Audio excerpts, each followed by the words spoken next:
asalaamaaleykum ñu ngi leen di nuyuwaat bu baax yéen ñi nga xam ne rek yéen a ñuy bàyyi xel à chaque fois ci solution TV tey nag ñi ngi fi nga xam ne moom mooy kër Gora Seck ñëwoon rek ngir waxtaan ak moom ci jafe-jafe wala problème bi nga xam ne meek woon nañ ko ci diggante moom ak Gora Seck ba yoon ba moom ak Ndiaga Seck ba yoon am ci li nga xam ne rek moom mooy soxla ci ab bërëb waroo fee tabax war nga fee tabax fii dafa am ñu fi jullisee loolu nag tax coow loolu daal di teeree ca la justice sénégalaise léegi nag tey ñu ñëw fii ngir wax ak moom itamit mu daal di joxe li nga xam ne rek moom mooy version bi Gora ñu ngi lay nuyu bu baax. asalaamaaleykum wa rahmatulah taala wa barakaatu man la Gora Seck di responsable commission de gestion de la mosquée de Djiddah Thiaroye Kaw dëkk en face aussi yàlla def xam naa ni bëgguma woon sax mu doon lu siiw tabax jàkka ji aw ci samay loxo muy loo xam ni à 100% man maa ko financé peut-être mu am ku romb dugal benn saaku ciment mais masuma ci yalwaan ma gis ni sama devoir la en tant que musulman bi ko waa gox ki demandé xaw ma lu ma ci def xaw ma ñaata laa ci def ndax compté wu ma ko ndax pay yàlla laa ciy xaar foofu maa ngi fa dëkk en 1992 boobu kenn dëkk fa ay njàppaana fa nekk kii goloog yi kenn xamul ma fay extension ñu indi ndox ma fay xaas bëri ci temps wu directeur boobu ñuy wax Seydina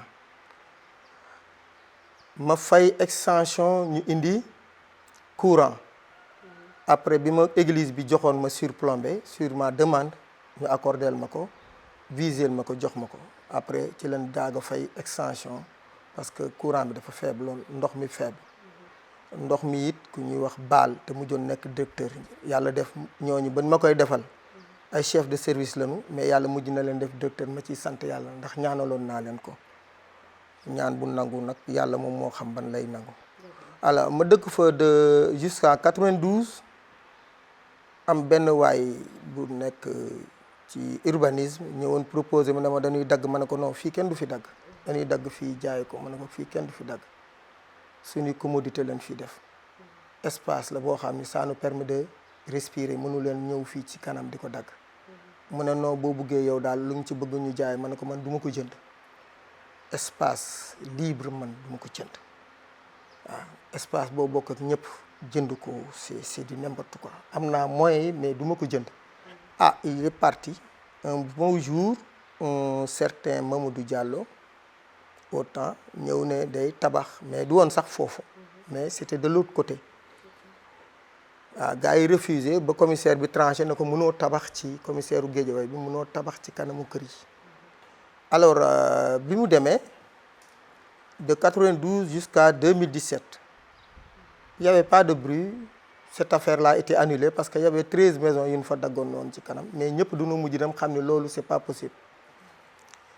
Bon dégg naa ci kii yi ni ce Diallo la xaw ma nijaay la ci ex ki fi newoon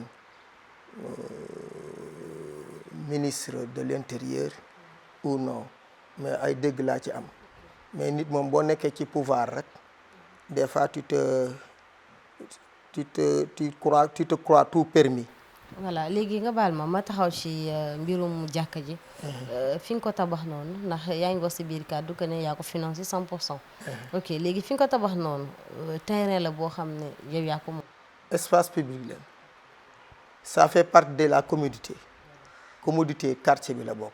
bi ma defee demande ils m'ont refusé presque ci waxuñu ma ko mais ñoom dañ ko bëggoon dagg jaay ko. ñun comme dañoo am droit à pratiquer notre religion te les espaces d'extension nous reviennent de droit parce que dafa am ci article 7 fu ñuy waxee ni les réserves de droit aux tiers et à l'administration mais j'avais fait une demande au préalable et quand tu fais une demande pour un TNI et pour une commodité boo xam ne ñëpp a ko bokk je ne crois pas que nit ñi dañ ci opposé wu ñëw nañ une fois man leen mais boo leen bëggee ngeen toj ko c'est pour tout le monde c'est pas pour moi boo leen ci participer wul toj leen ñu ne ñun duñ ko toj dañ lay gën a appuyer et il y a certains qui membres de l'administration yu fa ñëwoon bi ñu toogee ba 2017 pour ne pas affaire bi gudd. J'étais en tournée parce que je travaille dans l'hydrocarbure vers Tamba. ñu oo ma ne ma il y a 5 camions de GMI wàcc nañ fi pour encadrer un certain Ndiaga Seck pour mu tabax fii ci kanamu kër gi foofu sama kanamu kër la sama kër la bokk fi mu tabax ci kanam ci ginnaaw sama kanamu dans l'autorisation de construire de ma maison moo ngi nii que j'ai eu en 90 boo xoolee autorisation foofu entrée garage la war a doon et j'ai eu l'autorisation moo ngi nii en 90 entrée garage la waroon doon. Non du sama terrain. C'est un espace public. kanam gi noonu yëpp espace public la. C'est un espace public que personne n'a le droit de construire sans le consentement des occupants. Une extension dafa war a am une autorisation des occupants parce que c'est une extension bokk woon ci plan de masse bi occupants yi dañoo war a autoriser. Il est venu avec une autorisation en bonne et due forme cachetée par l'administration dans son ensemble et en l'occurrence le maire Cheikh Dieng que je salue en passant qui était le maire sortant. Alors bi mu ñëwee ñu présenté ñu oo ma man leen non bàyyi leen comme moom dafa yore ay këyit ba ñu xool këyit yi mu yore yan këyit la mais je ne crois pas que ñu war ko autoriser foofu sans notre consentement parce que c'est une extension bokkuloon ci plan de masse bi comme c'est une extension waruñu ko jox fekk ñun ñu soxla ko. mais moom neen da koo jënd. waaw non d'accord dégg ma wax la ñëwul occupé dafa jënd. Est-ce que ku ko jaay am na droit jaay loolu la ñuy seet voilà ñun ci loolu la ñuy wax mën nga nekk dans l'administration occuper benn poste mais kenn wala permettre nga def lépp mooy looy def dafa am ay règles am ay lois ci nga ko war a awale c'est une extension ñun doon ko war a am bi mu ñëwee indi ñu autorisation man bi mu ñibbisee li ma njëkk a def mooy def réquisition j'ai fait une réquisition ci droit réel bi fex naa ba xam turam ak santam ak léppam dem defi réquisition bi ma defee réquisition ci droit réel bi dama dem Pikine ñu ne ma fii tur boobu amu fi dara ma dem Géejawaay conservation bu Géejawaay déposé ñu génnal ma réquisition 01 GW extrait de 50 DP bi ma ko génnelee ma def confrontation ñaari kii yi droit réel yi date d'extraction bi muy 2012 di ak autorisation bi ma ko defee ma gis ni c'est le même nom mais à Guédiawaye ndax waaw 01 GW ñëpp xam na ni Guédiawaye la du Pikine ñun on se trouve dans la localité de Pikine muy Jidda Caaroy Kaw j'ai pris l'autorisation en main boo xam ne jaaxaloon na sax kenn ci autorités yi leen doon escorter naka laa def ba am autorisation bi copie bi ma dem ci ak une de la délégation du man de avec la délégation on est parti voir le maire avec l'imam man je ne suis pas l'imam waaw parce que du ma xëccoo imam bëgguma nekk mais samay doom yëpp mën na nekk imam te nekkuñu imam ñun xëccoowuñu imam xam nga lu ñuy xëccoo dañuy xëccoo ragal yàlla bañ a tooñ ci sunu làmmiñ bañ a tooñ ci sunuy cër loolu la ñuy xëccoo ñun. léegi ñu dikkat ba léegi parce que mi ngi xamle que ne yow da nga ko wax ne bu mu tabax foofu léegi tabaxoon na sax ndax nit ñi dañuy julli foofu noonu vendredi ba fa nga xam ne moom fa la jënd. waaw looloo tax nga ne ko fii waroo fee tabax. waaw ba ngeen dem ci préfet yooyu yëpp. foofu tamit nga ñu cee dikkalaatal. waaw man. bi Ndiaga ñëwee ñu ne ma man leen dama bëgg bu Ndiaga ñëwee ngeen wan ma kan mooy Ndiaga. waaw mosoo ko gis. ñu wan ma kan mooy Ndiaga ma invité ko sama kër sama terrasse ñu toog. ma ne ko àdduna jaru ko lii ñuy xëccoo man damay xëccoo pour nit ñi ñu am fu ñu suñu jullee yow foo dëkk ngay xëccoo kaay ma jox la titre foncier te lii ma lay wax damaa bëgg s'il est honnête mu ñëw wax ko kaay ma jox la titre foncier lii bàyyi la nga xool ko ba mu neex la nga mite ko sa tur nga bàyyi lii nit ñi jullee ci mu ne ma loolu duma ko def ma ne donc yow da nga déclarer nit ñi la guerre waaw ma ne ko waaw man dinaa xool fu mu mën a yem ak samay nit ci laa dem seeti Cheikh Tieng il nous a invité dans son bureau ne pourtant man bin ma indilee autorisation pour mu signer ko newoon naa sama techniciens yi ñu dem sur place parce que foofu yaakaaruma mu am espace bu nit ñi war a te feddali na ko ci benn vocal dinaa leen ko jox ngeen yóbbaale amul espace fu ma yaakaar fu nit war a mën a dëkk foofu fu nu mën a autoriser nit mais Cheikh Dieng moo waxoon loolu. moo waxoon loolu mais dañ ma ko indil ne ma jox naa ak ma ne ko man joxuma ko sama accord te man sama kanamu kër la ñuy tabax mu ne ma donc loolu dama koy seetaat Cheikh Dieng a pris ses responsabilités il a suspendu l'autorisation ok que j'ai ici avec moi. suñu paree dinañ ko jël.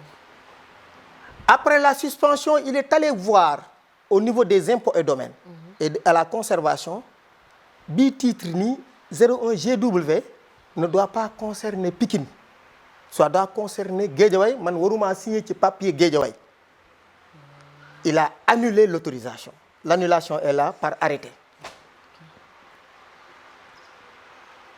alors quand il a arrêté l'annulation ndax xam nga ni terrain bu ñuy tabax moom nee na tabax na fa effectivement benn 5 ans mais man lu ma ci même si je suis le président de la commission ou je suis le responsable bu xale yi ñëwee toj man doon ma ciy condamné ba di ma ci convoqué kenn gisuma fa mais balaa ñëw ci mbirum toj boobu noonu parce que am na ñaari terrain yoo xam ne digg nañ ko ne ko boo bàyyee fii ñu jox la foofu dafa mel ni Malika la maa ngi ci ñëwal maa ngi ci ñëw loolu yëpp c'était dilatoire moom ak y a une complicité moom ak certains agents de l'administration qui travaillent aux impôts et domaines comme ñoo ko joxoon bu nu ñëwagum ci loolu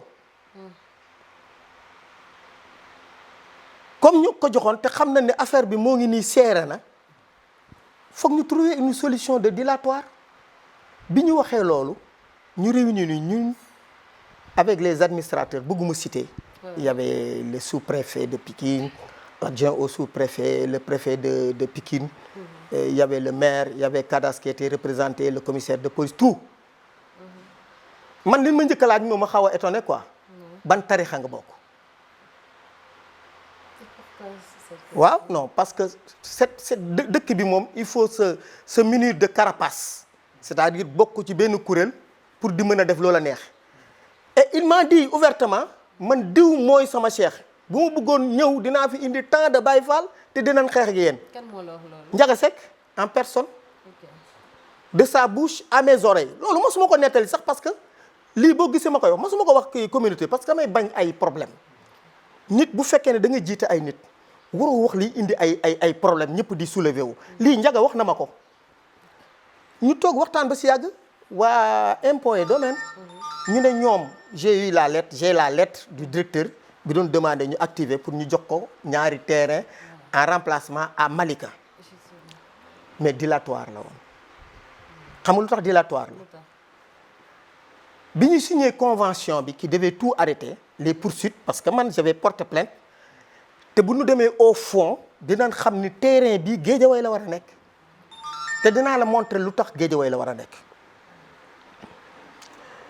ñu di signé accord yi avec la présence du sous-préfet autorité yëpp bon poursuite yëpp dafa war a jeex man sama poursuite dama ko arrêté lépp ma arrêté ko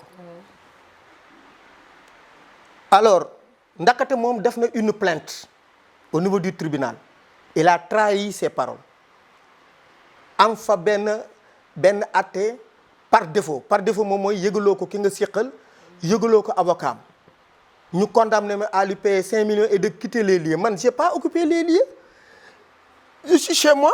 après toj bi la. déggul ma wax après bi ñu waxee waxu toj bi man mën naa téye sama bopp mais xale yi mënu ma leen téye toute une communauté mënu ma leen téye même je suis le dirigeant mën naa leen wax bu leen def te yi nii def yëpp benn fekkuma fa kenn fekkuma ma taxaw ci fekkuma man sax suma kër far. non man mënuma yónnee parce que man maa ngi dëkk foofu à côté xam nga nit boo ko accusé loolu nag duñ ci génn noonu une diffamation non duñ ci génn noonu man daawuma def yenn yi dama ne woon damay ñaan yàlla dund ba dee du ma porte plainte kenn. mais nag say doom lañ fekk. mais samay doom ñoo dëkk à côté te ñoo fa nekk ci jàkka ji di ko doxal ak ñeneen mais du samay doom rek y a toute une communauté ñoo ñëw di toj mais pourquoi ñuy cibler samay doom rek je suis ciblé parce que bokkuma ci fenn fi ñu bokk ñoom loolu rek la bu doon yenn kuréel yi ñemewuñu ñëw di fa tabax ñemewuñu seen xel xalaatu woon peut-être on est minoritaire par rapport à leurs esprits te ñun aussi on n'est pas soudés on ne fait pas un bloc on est dispersé loolu rek a tax bi loolu weesee soxna si ñu ne dinañ ko jox dafa def benn kii ñëw ne daf koy exécuter suma avocat bi def un appel et dans cet appel c'est grave le juge d'appel a demandé a fait une arrêté pour surseoir tout le jugement et les travaux. Ils ont refusé. Le jugement est là. Depuis quand au Sénégal les jugements ne sont pas appliqués? Depuis quand am fi ay administration wala ay kuréel yoo xam ne ñoom xooluñu jugement bi te loolu la sama benn avocat ak benn autorité dafa ne ko man sama yoon nawul ci arrêté bi te ku fa taxaw toj fa dara dinaa la tëj te loolu la appliqué man bi ñuy toj même deuxième toj bi fekk ma fa man j'ai dit à mes gosses bu leen toj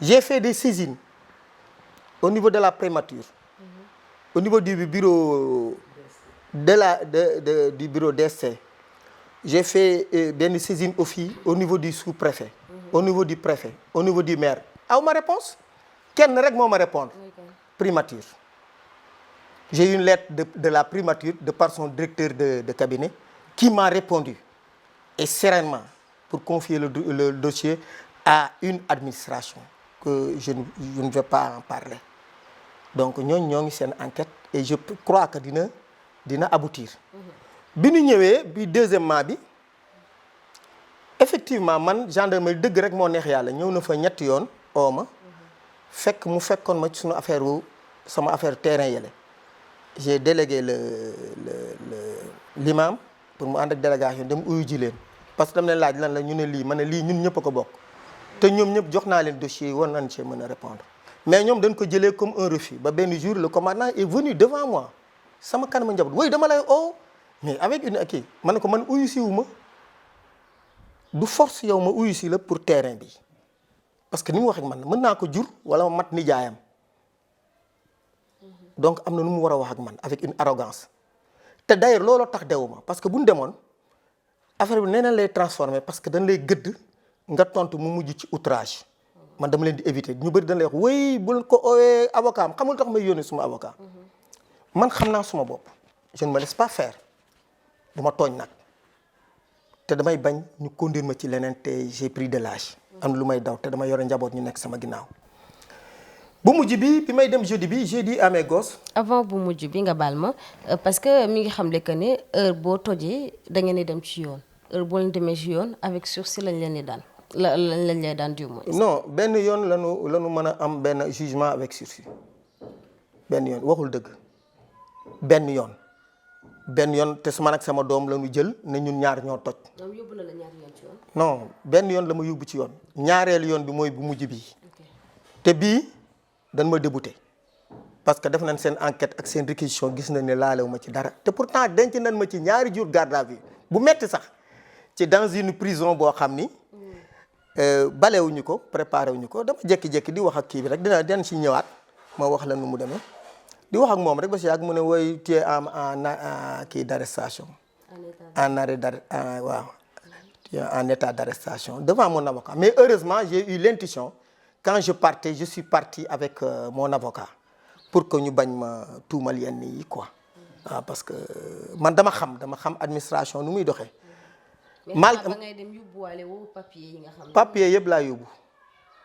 j'ai amené tous les papiers ils veulent pas voir les papiers ils veulent pas me montrer les papiers yi Ndiaga am nit boo nee am na ay papiers ñi muy opposé wul du man c'est la communauté bi laa kii mënuma jël nit ñi yëpp indi foofu man bëgguma ay trouble à l'ordre public. ñun on ne peut pas se battre pour un changement ba noppi di xeex changement bi di def trouble à l'ordre public yooyu man du ma ko def parce qu'on s'est battu pour ce changement là changement boobu mënul am ñun ñu nekkaat fi di def loo xam ni day xeex changement bi wala da leen di tuuti wala da leen di ñàkkal doole moo tax ma ne bu kenn dem man maay dem parce que comme maay responsable j'assume mes responsabilités lii affaire yàlla la parce que mosquée la man soxlawuma ko bu ma ko soxlawoon ñoom duñ ko fekk j'allais valoriser et demander un bail. Qui m'interdit de faire ça? Je suis là-bas depuis 90. Avant 2012, nous avons une autorisation. J'allais valoriser et demander un bail. Okay. Mais lolo défoumako parce que c'est un lieu public. Et je répète une fois de plus que c'est public. Nous avons la dernière fois. Nous avons assignation. Signifié un bon matin, il 5 camions gendarmes. Force FDS, FDS. Taxaw. wàcc ñi yore ay seeni gànnaay ñi yore kii. est-ce que dañ doon bañ nga tojaat moo tax. non attends c'est pas un service d'intervention immédiat mënoo sóoraale lu ñëwagul xale yi bu ñuy toj FDS yi duñ taxaw xam nañ li ñuy def mais lan moo ko fi jar 5 camions nga indi ko. Et dégradé j'ai vu des dégradés donc am na affaire bi leneen lu mu làq mooy ca ñaxirat je le dis parce que am na ci ñoo xam ne ci ñoom fa la ñu tabax seen kër ñoo nga fa dëkk amuñu titre de propriété amuñu autorisation de construire. xam naa sax problème boobu dinañ ci ñëwaat beneen yoon incha allah. loolu lu ñuy ñëwaat la. voilà daaw tàmmuma di génn mais samay doom du noone ma. génnal ñu nit danoo am suñu part ci yow. c'est vrai du nangu nga nekk suñu waajur. ñu nekk kenn mësula kawtee. ci télé wala ci mbedd mi wala fa nga yaroo. tey jii ñu bëgg am une jalousie ci yow ñu bëgg la kawtee. léegi dernièrement ñu gis leen yéen ñaar ngeen dem ba yaa ngi wax sax ne garde à vue 2 jours yi métti woon na est-ce que mën nga. non méttiwul ci man xam nga lu tax méttiwul ci man. boo gëmee yàlla garde à vue du métti. ñi fi jaar ñëpp bi ñuy am laata am seen daraja dañ leen yóbbu tëj leen ay at. bu ma xoolee ci ñoom dara du ma saf. parce que xeexuma sama alalu bopp. li ñëpp bokk laa doon xeex muy yoonu yàlla. kër gi may xeex këru yàlla la. bu ko waaji moomoon si dëgg neex yàlla mënoo ut jaamukaay yàlla boo xam ni lewu la baaxul doo fa jaamu yàlla ba yàlla dangu bu ma wóoroon ni waaji moo ko moom yàlla xam na ni du ma ci wax. mais waa ji moom tabax na est-ce que nekkul ne dafa yor ay papiers yu leer nañ. yu yegg si nga ci question bi. ok looloo tax bi mu ñëwaatee ak ñooñu dama ne xale yi bu leen wax bu kenn wax c'est moi qu'on cherche xam nga lu ñu defoon auto gendarmerie bi. lu ñu def arrière ko ba sama buntu kër jël ñaari gendarme teg ci. di xaar kenn ci sama kër wax. sama buntu kër à 0,50 m. des fois kenn dugg laaj gardien bi nekk ci buntu bi woy ana imam bi man je ne suis pas l'imam. je ne suis pas je suis le responsable de la gestion de la mosquée mais je ne suis pas l'imam. Okay. Parce que d'habitude nit ñi bu ñu tabaxee jàkka dañ koy bëgg jiite. même bu fekkee ni seen xam jotewu ko. man bëgguma ko jiite bëgguma sama njaboot sax jiite. ñiy jiite sama njaboot ñoom ñoo ko demandé. mais buñ ko demandé woon sama njaboot sax du fa jiite. parce que ñun dañ ko def ngir yàlla. ñun bi loolu jeexee. man dam leen doon romb li mu leen doon rombee moom mooy li ma njëkk a def moom mooy réquisition de tout ce qui appartient à Ndiaga Seck à Pikine et réquisition de tout ce qui appartient à Ndiaga Seck à Guédiawaye. J'ai eu les résultats. Comment? D'ailleurs bi ma demee foofu demuma sama doom parce que bu ma demoon man du ma ko jot. am une autre intervention ñu dem defi réquisition ci ancien droit réelu Ndiaga Seck bi. Son droit réel ancien ñu dem dugal ko ñu ne ce droit réel a été radié pour cause d'utilisation publique BRT bi def ko def ci aw donc il a perdu ce bail la man dama naan dégg ci ay autorités yi commissaire ak genre kii yooyu di wax woy waa ji titre foncier la yorewul titre foncier man maa ngi cession de bail bi dama leen koy jox ngeen yóbbaale li ma leen wax nii ay këyit yu leer man maa ngi cession de bail maa ngi acte de vente bi acte de cession de bail la bail c'est une location et ça appartient à l'État et l'État peut reprendre ça à tout moment li mu la fay jox li nga fa valoriser État du jël benn nit teg ko ci kaw communauté loolu maa ngi koy doogu gis man benn nit bu soxla ñu jël communauté lu mu soxla ñu jox ko benn nit. lan nga jàpp ne moom moo nekk ci ginnaaw parce que d'après ni ngay waxee on dirait que. non nga lay sous-entendre li ci nekk mooy li fi newoon ba tax ñu doon xeex. mooy on s'est battu. injustice ngay wax. mais loolu jarul ñu koy wax xam nga man bëgguma blesser kenn dafa bokk ci sama dund. du ma xas baayu kenn. du ma tudd turu kenn du ma xas kenn. te je l'ai dit à mes enfants boo xasee benn nit xas nga 100 ou 200 personnes derrière yoo xam ne seen yoon newu ci man ku ma xas sax du ma xas sa baay malgré naa xamal dara sa baay am na ko wax ci biir man xamal naa baayam xam na ni man xamal naa ko te du ma tudd turu baayam. sans baayam seen waa kër yëpp dama leen xam. wax na du ma tudd turam.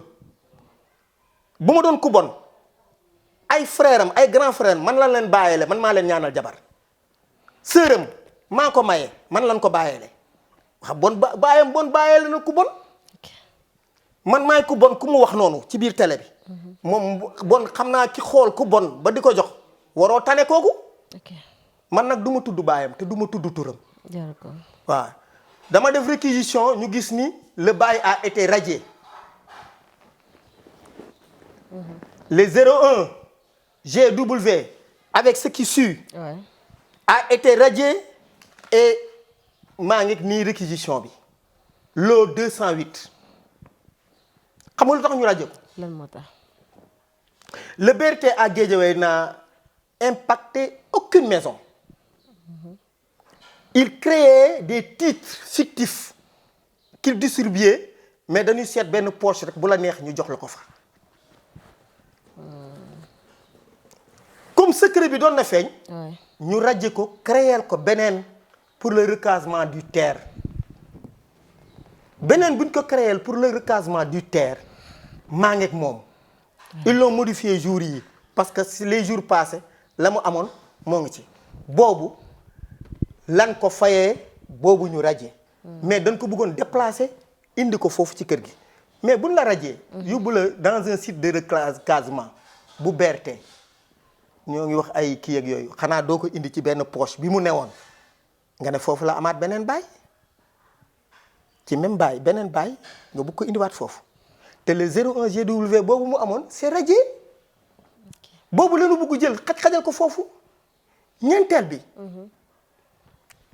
soxna si lu ciy doy waar moom mooy ma répété la ko administration bi yëpp ñun dem seeti yëpp primature rek moom moo ñu tontu. amuñu tontu keneen oowuñu approché oowuñu defuñu ci ñun dara donc ok lan ñu wax saisine laa leen yóbbul jeudi may dem ne sama njaboot bu fi kenn toj bokkul ci jikkoy jullit ngay toj yifu jàmm. léegi xaaral balaa jeudi bi parce que moo bëgg ñu mujjee ci jeudi bi puisque moom mooy étape bu mujj ci pour le moment ci mbir mi am na accusation yoo xam ne porte na ko ci yow que ne. da nga wax ne fii da koo bëgg a def benn baar entre autres looloo tax bëggoo mu. non man déggu ko ci sama làmmiñ man lu ma wóorul du ma ko wax man ci diine laay dund. da nga jàpp dafa bëgg a def daal loo xam ne dinaa la wax ni man benn du ma fen lu ma wóorul du ma ko wax te lu may wax dafay fekk mu wóor ma loolu dégguma ko ci làmmiñam xale yi laa dégg yooyu ñu koy wax te masuma ko wax ci benn instance te binduma ko sama saisine parce que wóoruma damay bañ ñu ne ma yaa fi waxoon man damaa bëgg luy génn sama làmmiñ rek mu doon lu wóor. ay waxi mbedd la woon ñoom seeni waxi bopp la. man xam nga lu may toppatoo. mooy foofu waru fa nekk. man du ma yegg ci loolu man je ne descends pas bas. le problème qui se pose. mooy tey jii autorisation bi ñuy wax ni moom lañ ko jox. nee nañu le maire bi fi newoon te génn dëkk bi. moo ko signé te moo ko cacheté. te loolu prolongation wu autorisation la. bu ñuy def prolonger une autorisation. day fekk titre boobu muy bail bi. existé tout. foofu leer na. donc 2022 lañ ko defal. waa ji dafa def en nota bene il a demandé la conformité amul conformité amul NICAT amul CIC amul plan de masse amul extrait de plan. amul ci benn boo xam ne moo ngi ci dossier bi bu fekkul ni tey da koy def à jour te defe naa ni yooyu ñoom ñooy base autorisation de construire. voilà moom dafa bàyyoon benn parenthèse ne lii dama la koy jox di la demander conformité te maa ngi la koy jox ci délai wu deux ans septembre 2022. war nañ koo mën a tabaxee en juillet 2025 bu fekkee 2 ans la malgré 3 ans la à l'urbanisme mais le maire avait pris moom c'est kii avant muy dem ne 2 ans laa ko may donc autorisation bi c'est caduc ci loolu lan ko encadré mu tabax. il a construit sans autorisation sans titre de propriété et j'insiste nan ma convoqué n'importe où ma indi man des preuves que lii may wax daf ma wóor bii ñu ko jubbugu Colmatel site de recasement wu les impactés du terre la. parce que BRT bi nekk Guédiawaye zone Guédiawaye impacté wul kenn c'était un titre un bail flottant. voilà léegi c'est clair ci ko boobu lee mbir jeudi vendredi autant pour moi la ñu délibéré li nga xam ne moom mooy boobu la coow parce que dañ la convoqué woon def nga garde à vue 2 jours vendredi ñu woolu war la ngir nga ñëw maanaam daal juge naka la mbir mi demee ci côté jugement bi. voilà man ni mu demee résultat final yi. ni mu demee man jeudi je partais et je revenais fii laa doon ñëw. je suis resté ici jusqu'à vendredi. non dimanche. ok vendredi j'étais pas à la maison. ok ci lan ma oowee ma dimanche samedi bi sax lan ma woo ne ma woy xale yi c'est un groupe toj nanu ma ne man bi ma fay dem ne woon naa leen buñ toj. bi ma kenn oowee ci sama kanam soxna si nee naa ko bul toj j'ai des témoins pour ça. ñu wër affaire bi yëpp ne leen bul toj mais xaalu xale ak ñoom fu mu leen toll man dama ci am benn partition ñoom ñu am seen partition. mën naa leen wax bu leen toj ñoom ñu gisee ñoom ci seen kii ni danoo war a toj mais man gis naa ni waruñu woon toj. parce que comme ñoo ngi ci procédure def nañu ay saisines au niveau des autorités danoo war a toog xaar patient. parce que mën na ko tabax mais immeuble la ñu toj ko. parce que bu fekkee ne li mu tabax bu fekkee ne amul këyit dañuy autoriser pour ñu toj ko. autorités yii buñ ko waxul yeneen autorité dinañ fi ñëw ëllëg. atte ko toj ko man je suis patient. du man jàpp ma ni buñ fa julliwul rek amuñu julli. ndax dañ daan jullee feneen te boobu temps daawuñu jullee foofu te man ñoo ngi ci am yaakaar donc man sama problème du tey sabre moom laay àndal toujours damay ànd ak dal. ci lu may mënta toppatoo dama ci ànd ak dal te dama ci dem ak méthodique. dafa demee ni dëkk bi moo ñoo bëggul ku set boo setee rek raw nga leen soxna si. tey dama koy wax ñëpp dégg ko man masuma jot financement ni au Sénégal ni à l'extérieur. li ma tabax yëpp man maa ko ñaq.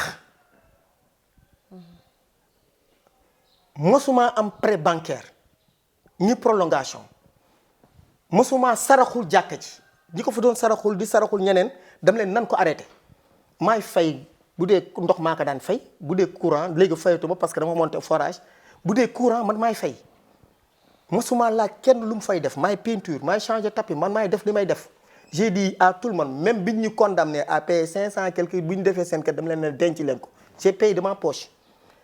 le vendredi dañ la condamné woon tamit pour nga fay. waaw moom mooy première casse bi. ah ok waaw. une décision de. personne ne peut s'opposer à une décision de justice. waaw là moom c'est vrai. man on m'a convoqué je suis parti ñu ne ma yow la du man. ok li ma mën mooy du man. indi leen preuve indi wuñu preuve ñu convoqué ñu condamné ma. seul man ak sama doom te affaire communauté la. donc man on me vise. li may viser nag man xam naa lan la. te loolu dañ ci dellu. léegi ñëwal ci bu mujj bi. ajjuma bi. bi xale kii ba ci samedi bi. je suis retourné à la maison. j'ai appelé quelqu'un parmi mes gardes parce que garde yi waxoon nañ leen seen papa neen bu leen toj. bi ma oowee quelqu'un parmi mes gardes ne ko nan dem ci Njaga Sekk mu wax ñu ñaata lan fa yàq ma fay ko. comptant compté na ko calculer ma fay ko. ñu ne ñoom soxlawuñu loolu. te avant loolu ma wax la ci benn wax. am na ci kenn ku diriger institution boo leen ko laajee leen ko wax. bi mu ooyee sama doom ne ma dama leen di boole Ndiaga Seck j'ai dit à Ndiaga Seck 22 millions nee nga jëndee terrain bi. ka loolu yàggul matul 1 mois kaay ma fay la 35 millions nga jox ma terrain bi nga bàyyi coow li coow baaxul. mu ne ñett da nga may jox 52 millions xale yi ne ma doo ko jox dërëm. ok parce que amu fi dara.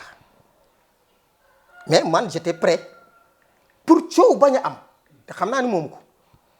nii Ndiaga Seck on l'encadre muy tabax je jure sur le Coran que Ndiaga Seck amul benn këyit laa wax man maa wax lii. wallahi amul këyit. mais loolu fan la ñu nekk ñun on est dans quel pays ma wax la. xale yi bi ñu tojee samedi bi ñu ñëwee di leen jël. man fekkuma fa. samay sët sama doom bokk ci sama sët ak sama benn jabaru doom ak kenn ku ñu dénkaane ci kër gi ay xale yu ndaw maa ngi dégg ñuy wax wéy dunoo yore doom yorewuñu dara kenn rek ciy sëy amul doom kenn fi xaafisat la mokkal na Qur'an ñi nu tëjoon ñëpp ay xaafis Qur'an lañu. ñi nu tëjoon 5 yi ñu tëjoon ay xaafis Qur'an lañu. nee na ñooñu ñoo doon toj. waaw nee na ñoon xam nga ñan lañ tëj. ñan.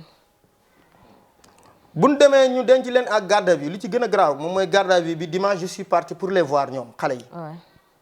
ñu ne moom mun doo leen mën a gis garde à vue doo leen mën a gis ñaar ñu ne dañuy changer seen yére ñun duñ changer seen yére ba noppi ci rappel yi pour kii leen entendre noonu ne ana ñi sant Seck. moo tax noonu 13 ñu ne ana ñi sant Seck. bon samay doom la ñuy ciblé ak man ma dégg ci man maa yóbbu sama bopp gendarmerie ma dégg ñi wax way ndeyu mbil gi nangam commandant bi oo ma le lundi je suis parti dégg ni booy dañ leen di àtte le lundi ma ne ko non je suis un peu pris maa ngi dem dellu si waat ma dem affaire ça a pris toute la journée bon le lendemain mu oo ma j'ai eu l'intention d'y aller avec mon avocat avocat bi mu génnee appel bi ak arrêté bi daf ko jël delloo ko donc moom xoolul loolu mais ñun lim ñuy wax ni kayitu Ndiaga Seck ngi nii yëpp ñun gis ñu benn kayitu Ndiaga Seck te bi ma yëkkatee autorisation bi nga xam ni mooy wane lépp. dafa tiit dafa ne ma foo ko jëlee way di nga ma wax foo ko jëlee mais regarde-moi cette question ma ne ko mais man lay wax man fu ma jëlee kayit bi mu ne ma ne ko mais man bi ñu defee rencontre les papiers étaient sur la table amul lu mu ciy nëbb dafa yore li mu yore dafa baax. amul lu mu ciy nëbb te ña fa dem ñëpp ci samay nit xam ko amul kenn kun ci woon benn papier Ndiaga Seck. ok papier Ndiaga Seck yi invisible kenn mënu ko gis yow yaa tudd boo ko tudd woon du ma ko tudd. ce gars là benn papier am gisuñu ko benn. te am na yeneen yoo xam ni bu ñu continuer enquête yi dinaa ko wax parce que affaire bu ñu ko bàyyi noonu parce que il faut que ñu yóbbu ko justice. on ne va pas lâcher. këru yàlla la on ne va pas lâcher ñetteel bi. bi ñu demee ñi waxoon ni dunoo toj sama doom yëpp comme sama doom yëpp. dañ leen libéré. avocat bi il était étonné yóbbu samay doom garde à vue condamné leen 15 jours avec sursis. dañoo libéré ñenn ñi. ñëpp lañu ñeneen ñi waxoon ni toj nañu yëpp dañ leen libéré denc fa samay doom kenn rek moo leen rax. kenn te kooku dafa amoon ay tiraillement avec un policier bu mu poñe woon il était en civil di ko filmer du ma ko kii mais à juste raison kenn amul droit filmer kenn mais def na erreur bu xamoon ni peut-être mais le policier ne s'est pas présenté kooku sax d'ailleurs bi ñu ñëw ci jugement bi dunoo ne dañ ko mujj yóbbu hôpital te kooku moo leen defal audition voilà on est dans quel pays ki leen defal audition ñu ne moo ngi woon hôpital au jugement man dañoo ma mujj defal ma non-lieu parce que biñ ko renvoyé jusqu'à vendredi c'était pour faire des réquisitions xool man du ma fen kon amoo sursis. non man aw ma sursis aw ma condamnation. ok je n'ai aucune condamnation xale yi la ñu condamné xaw ma ñaata at. 3 mois donc 15 jours. donc 15 jours 3 mois donc 15 jours. ok te sama njaboot la te sama njaboot googu yëpp ma wax la ci dara ñaar ñi jaami islamiyya la ñu jàngee. ñi si des ñoom ñëpp ña fa taxawoon yëpp a mokkal Qur'an ay xaafis Qur'an la. bon fi ñuy teg seen tànk war nañ xam lan la. man sama jàngalekatu Qur'an bi mu taxee ci bunt bi sax duñ ko yóbbaale. kiy jàngale Qur'an oustaz bi dañ ko jàpp yóbba ñëpp lañ jàpp sama doom ñëpp tout le monde on a jigéen ñi taxawoon ci buntu kër gi sax dañ leen yóbbu garde à vue. ok et ne duñ wax kenn ba noppi nag di wax di brandir di wax waa ji dafa am titre foncier amul. amul titre foncier. amul session de bail baa ngi nii. prenez c'est une session de bail. dinaa ko jël. C'est une location. Et puis bail bi du noo ne ci biir bail bi on lui a vendu un bâti moom bi muy ñëw foofu benn garab a fa nekk li ci nekk ci lu dul noonu dafa bëri mais bi ñu koy jaay du noo ne ñoo ngi ko jaayee Guédiawaye li mu fay yëpp Guédiawaye la ko fayee. fayee Guédiawaye ñëw di tabax Pikine ñu bëgg la transférer léegi Pikine annulé bële BRT bi amul kenn koo xam ne coché na la kii BRT fi mu ko awale ci Guédiawaye. voilà awul ci benn kër. leer man nag je termine comme ça. Et je remercie beaucoup notre premier ministre. xarabuma ñeneen ñi parce que man au moins jot naa yëg na ni communauté nga koy oo ba mu jox ñu réponse am. moom réponse am lan la. hein réponse am ça je garde ça c'est mon secret parce que l'administration a ses secrets comme moom moo ngi ci nanu xam ni moom moo ngi ci. Et à ma grande surprise gis nga droit réel boobu ma mujj am Pikine. muy transfert bi dans les sites de recasement du terre là. L'adjoint au maire bi ñu ko jotee daf ñu ko yónnee ne wéy waa ji am na benn et puis ils l'ont modifié entre temps matagul 1 mois ils l'ont modifié te boobu ñuy wax existé wul parce que c'est un site de recasement yooyu yëpp je vous donnerai les copies man ay këyit laay waxee. waa jooju nag accusé na mu neen mooy damay toj ñuy wax man du ma tojlu. ok parce que li ma waxoon xale yi mooy bàyyi leen bâtiment bi noonu buñ ko gañee comme ñun dañ ko waroon a tabax pour mu def extension il va estimer li mu fa def ma rembourser ko. voilà c'est clair leer na nañ ñi léegi mu bëggoon ci ñu jeexalee ko foofu rek mu bëggoon a xam léegi mbir mi ba xam da ngeen di bàyyi bien vrai que ne affaire baa ngi wéy di continuer mais ba xam yow da ngay bàyyi mbir mu sedd. mukk instance yi ma war a contacter yëpp maa ngi leen di contacter di xaar nag l'administration def liggéeyam. ah oui l'affaire ira en justice on va pas le laisser comme ça amul këyit ñu encadré ko muy tabax bu yaakaaree ni il va s'en sortir comme ça duñ ko dóor duñ ko yàqal duñ ko saaga kenn du ko jege j'ai fait de ça j'ai prendre même des gardes ñuy garder bâtiment bu kenn laal. bâtiment ban. moom boobu muy tabax. pourtant ba léegi ñu ngi moo ngi tabax effectivement. nee naa leen bu leen xool man xàmmeewu ma ña fay tabax du ma leen xool sax. ok mais fi ma war a dem yëpp te li ma war a def yëpp dinaa ko def mais du ma leen wax lu ma def te du ma wax aussi li ma tontu man du ma ko wax. y a aucun secret mais du ma ko wax parce que kuy def sa liggéey da ngay def sa liggéey rek. dëgg la ñun fi ñu waroon dem yëpp dem nan fa te yëpp dama am décharge. te lii ma leen di wax yëpp dama am këyit. këyit yi yëpp dama leen koy jox ngeen yóbbaale ko. incha allah parce que dama bëgg demee bu ñu leen oowee ngeen ne kii moo ñu waxoon lii te bi ñuy wax lii la ci jël teg ci mais moom li mu leen di wax yëpp indiwul këyit jox na leen autorisation de construire c'est caduc même bu dee dañ ko prolonger et puis est-ce qu'on peut prolonger une autorisation de 2017 ñu prolonge ko en 2022 et qui est déjà annulée. 2 même si c'était pas annulé cette autorisation doit être renouvelée. autorisation 3 ans lay am. ñu ne kooku dañ ko renouveler par une lettre du maire te demandé wuñu ko une réquisition te noonu moytu gis nga boo xoolee ci biir autorisation bi 01 GW da nga ko éviter dunoo def 50 DP 50 DP c'est tout Pikine mais numéro lot bi war na nekk ci autorisation une autorisation qui ne porte pas de lot n'a pas sa raison d'être dans cette prolongation d'autorisation amul numéro lot amul site buñ ko affecté te kooku lañ ko encadré muy tabax ba nëgg ni kenn wax ko dara parce que il est muni de carapace et moi je ne suis pas muni de carapace yàlla na nu yàlla jàppale. allahumma amiin. maa ngi bàllu àq bu baax a baax gaaw maa wax j'ai fait la communication nag dama ko jàng. j'ai TC dama ko def. waaw mais bëggumay di wax. te bëgguma di kii yàlla na yàlla jàppale. et musul ñu ci lii parce que lii taxul ñuy xeex et defe naa ñi fi nekk lépp mënul sotteendoo mais defe naa ñoo ngi ci. un jour dina kii parce que. un retard de presque plus de 60 ans ou 65 ans.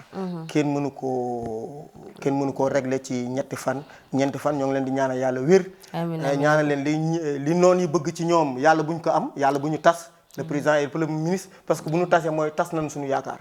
yàlla na yàlla def ñi gëmoon programme bi yëpp ñu topp ci programme bi. te xam ni dëkk bi dina mat a changer mais mënuñoo xëy ci benn suba rek changer ko. waaw ñun nag on est patient. yaa ayyuhal lazina amanu astaghfiruna bi sabri wa salawat inna allaha maa sabirin watawaasaw bil haqq watawaasaw bis sabr man doxuma ci alalu àdduna bu ma ci doxoon tey bon maa ngi feneen dëgg la waaw damay dox ci yoonu yàlla rawante boobu mooy jëm ci yàlla rawante ragal yàlla asalaamaaleykum di leen gërëm ci solution doon ngeen ma oo mais comme l'affaire était en justice man lu nekk en justice du ma ci wax c'est vrai damay xaar ba justice tranché ma door ci wax te loolu sax mooy en tant que citoyen voilà yal na yàlla yombal bu baax a baax allahumma amiin jërëjëf voilà jërëjëf maa ngi leen di sant bu baax waa solution waaw merci jërëjëf damaa bëgg nag sama lépp ngeen génne ko wala ko génnewul nit ñi duñu comprendre lu mu laaj nag je suis prêt à le faire parce que dëkk bi dafa war a dox dëgg la waaw leneen li nag mooy ñi ci raxaloo woon di ñëw di wax dinaa leen may benn point de presse ma mën cee wax incha allah fi ñu aw péripéties yi saa yu doon disponible ngeen ñëw ma wax leen amul benn leen war a wax ku fekk nag boo nit matul man matuma bu fekkee dama juum képp koo xam ne yëg na ni laal naa la fenn maa ngi bàllu ak te xam ni yàlla rek moo dul juum dëgg la jërëjëf wax yombul waaw yal na yàlla yombal bu baax a baax allahumma amiin asalaamualeykum wa rahmatullah taala wa barakaatu. defal bu baax a baax moom Pa Gora Seck gis ngeen coow li nga xam ne amoon na fi dégg ngeen bu baax li nga xam ne tamit àdduna ko ci biile coow ak preuve yi nga xam ne teg na ko ci table bi mu nekk daal mbir moo xam ni comme ni ñu koy waxee rek jeexagul te sori na ab jeex ndax fas na yéene moom daal di dem ba mu jeex ngir rek lu ko yoon may mu daal di koy def dégg ngeen version dégg ngeen tamit version ki nga xam ne moom mooy Ndiaga Seck kon ñu ngi leen di jaajëfal bu baax a baax yéen ñi nga xam ne rek yéen a ñu doon ñëw bàyyi xel di jaajëfal Cheikhouna mi nekk ci caméra bi ak toute l'équipe de Solution TV di leen joxaat daje li ak jàmm incha allah.